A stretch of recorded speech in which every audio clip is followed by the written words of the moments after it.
Seja muito bem-vindo de volta, e nessa aula a gente vai falar sobre um assunto muito importante que a gente vai utilizar em todos os projetos que a gente for fazer com interface gráfica, que são funções que vão fazer parte da nossa classe, que serão os métodos, tá? Então vamos abrir aqui o que é uma função. Uma função é um bloco de código que é executado quando é chamado.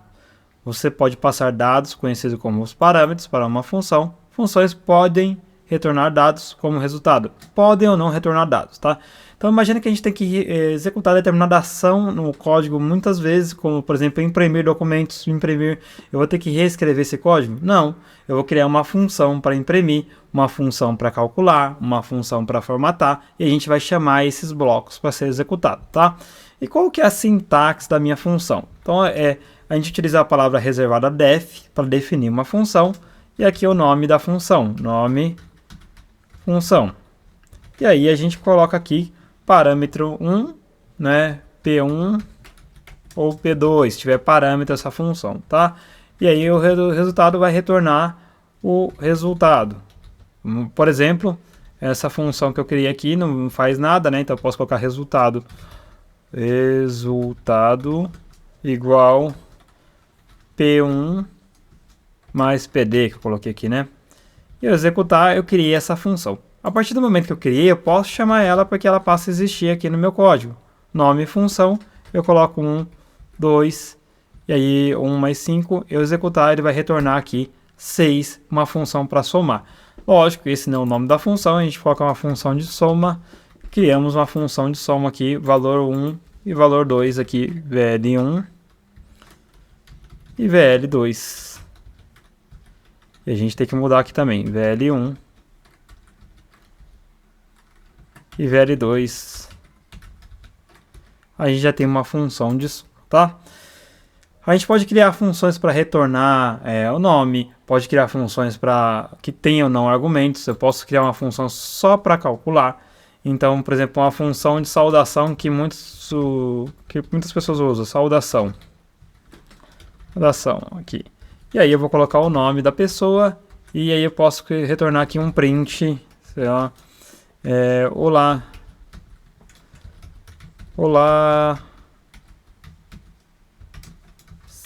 e aí eu posso colocar o nome da pessoa, nome quando ela informar lá na formatação de strings. Seja muito bem-vindo. Imagina que você está iniciando um programa e você quer dar uma saudação para a pessoa e a pessoa fez o cadastro no banco de dados. Você quer que cada pessoa que entra com o seu usuário ele dá uma mensagem de bem-vindo. Você pode fazer isso também nessa função, tá? Criar a função saudação. E aí você pode colocar aqui saudação, chamar e aí passar o nome do usuário. Maria. Olá, Maria, seja muito bem-vinda. Tá? E pode colocar de acordo com... Pode fazer até condições nessa função, como a gente colocou. Se for nome feminino, aqui a gente pode terminar com A, ou for o nome que estiver na lista, você colocar bem-vinda, colocar aqui, e fazer testes aí também com essas funções, tá? Então, funções é muito útil, ela pode já ter argumento nomeado, se eu não colocar nome nenhum, colocar, por exemplo, posso já determinar aqui o nome da pessoa, se eu não passar argumento nenhum, ele vai sempre colocar Maria, olha só, executando, e ele vai sempre colocar Maria. Posso já deixar um nome determinado para a pessoa, posso colocar aqui fulano, qualquer nome que eu colocar, e eu não passar o argumento, ele não vai mudar o nome, vai colocar lá fulano, e aí assim se eu quiser mudar, José, e aí ele vai mudar para José, tá? Então a gente pode passar isso aqui também, podemos retornar ou não ao números, né? Por exemplo, essa função de soma, às vezes a gente pode ter um ou mais argumentos, como que a gente faria? Soma, def soma, e aí eu vou colocar um asterisco, números, porque eu posso ter muitos números, né? Então eu vou ter um total de 0, em vez de reproduzir a função de soma, for número em números, e aí eu vou colocar o total, a gente vai reproduzir a função de soma do Python, né? Mais igual a 1, e aí eu vou retornar return total. Então, se eu executar essa função aqui, ó, soma, x igual soma, que a gente criou aqui, eu vou colocar 5, vários números aqui, ó, que eu quero somar. E aí eu imprimir o x, ele vai me retornar aqui, deixa eu ver se retornou certo. Oh, mais igual a 1 não, né? Mais igual a número. E aí sim ele vai me retornar a soma de todos os números que eu colocar nessa função aqui. Então veja só que eu reproduzi facilmente uma função de soma no Python. Eu coloquei aqui vários números e consegui reproduzir isso daqui, né? A gente pode criar outros tipos de funções também, que nem, por exemplo, para formatar um CNPJ. A gente pode vir aqui, ó, criar uma função def formata CNPJ. E aí ele vai receber um CNPJ. E aí, a partir desse CNPJ, a gente vai fazer vamos retornar o CNPJ formatado. Como seria? Utilizando o slice de strings que você aprendeu lá. Eu vou colar aqui já para... Então, aqui eu peguei os dois primeiros dígitos, ponto, do dígito 2 ao outro ponto, barra, tracinho. Aqui a gente formata o CNPJ. Então, vou colocar aqui, ó, CNPJ. Posso executar aqui a CNPJ vai ser igual... formata CNPJ e vou colocar um CNPJ aqui. E ele vai me retornar o CNPJ formatado aqui, tá? Uma função simples para formatar o CNPJ já com ponto e barra. A gente cria aqui no Python facilmente. Então imagina que você precisa formatar o CNPJ várias vezes e você precisa, né? Você não vai criar, reinventar aqui tudo. Você vai colocar o CNPJ. Existe outra forma de fazer isso? Existe várias formas de fazer isso. Uma das fórmulas da forma mais eficaz é usando a expressão regular, que é um assunto um pouquinho mais complexo, mas com uma expressão regular a gente resolveria isso aqui em uma linha de código, essa função, mas eu vou mostrar depois como é que faz isso, tá?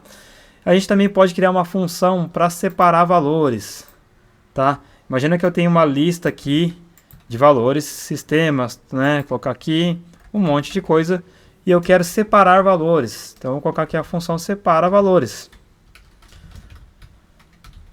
Def é a palavra reservada e ele vai receber uma lista de dados, tá? E aí a gente vai ter um texto que vai ser igual uma lista vazia, né? Um texto que é lista vazia, a gente vai separar valores e números, que vai também ser uma lista vazia. E você já aprendeu isso aqui nas aulas, você sabe muito bem como fazer para separar isso. Então a gente vai colocar for in lista e a gente vai checar existence, se for do objeto que a gente está testando, se for do tipo string, texto.append e else, a gente vai pegar o números.append e vamos retornar texto e números. Retorne texto e números. Então a nossa função ela vai retornar algo, ela vai receber por padrão uma lista de dados. E aí a gente só vai usar textos e números. Vamos pegar aqui abaixo e vamos já colocar texto vai ser e números vai ser igual separa valores, que é a função que a gente criou, lista, e vamos passar a lista de dados. Olha só a lista que está aqui em cima e vamos imprimir as duas coisas. Então print texto e números. Uma função já resolve, separamos aqui em uma lista os textos e números, criamos uma função facilmente para separar valores, tá? A gente também pode querer criar uma função para ordenar valores únicos. Como que faria? Estou mostrando vários exemplos de função para você entender aqui, tá? Então imagina que eu tenho uma lista de números, cheia de números repetidos ou não. Eu posso criar uma função também para ordenar valores únicos.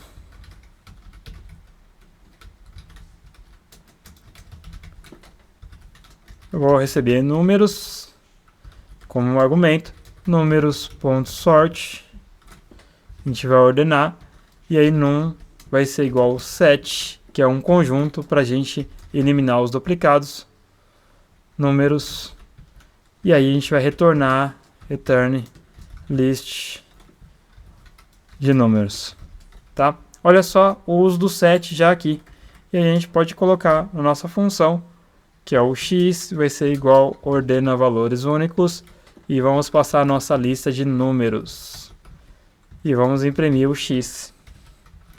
Olha só, a gente vai ter um número uma lista de números únicos e organizados. Veja como é útil aqui a parte de funções, tá? Ainda falando de funções, a gente também tem a expressão lambda, que eu vou colocar aqui um código Markdown. A função lambda, que também faz parte das funções que são funções anônimas, tá? Então aqui, ó, função lambda são pequenas funções anônimas que pode ter qualquer número de argumentos, mas apenas uma expressão, tá? Então como que funciona a sintaxe aqui? A gente vai utilizar a palavra reservada lambda, e aí vamos colocar aqui argumentos, deixa eu colocar aqui comentado, lambda, e aí vai ter argumentos, e a expressão que a gente quer ter. Expressão. Então essa é a sintaxe do lambda. Por exemplo, eu vou criar aqui uma função dobro, que vai ser lambda x vezes 2, tá?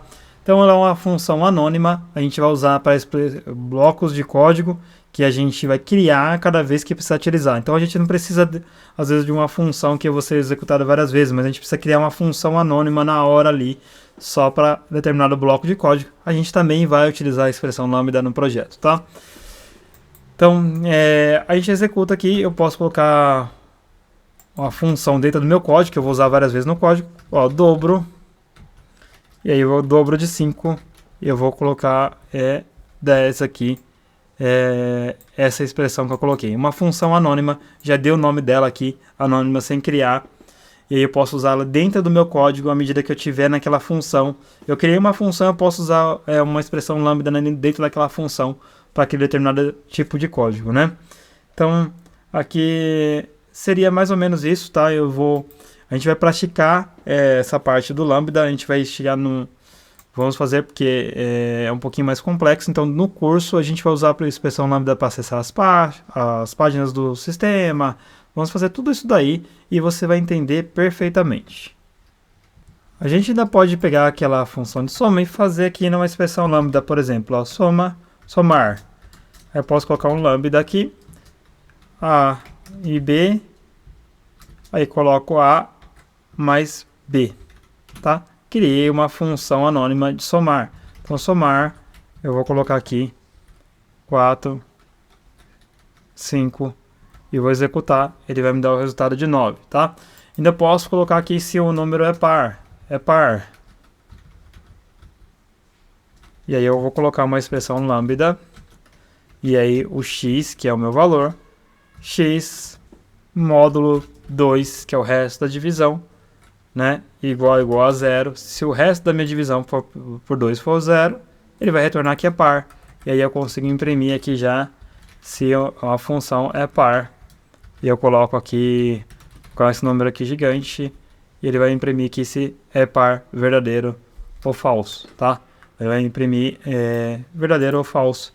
Se eu tirar esse número aqui, provavelmente ele vai retornar que é ímpar, então ele é falso. E a gente já consegue fazer uma expressão lambda para verdadeiro ou falso, tá?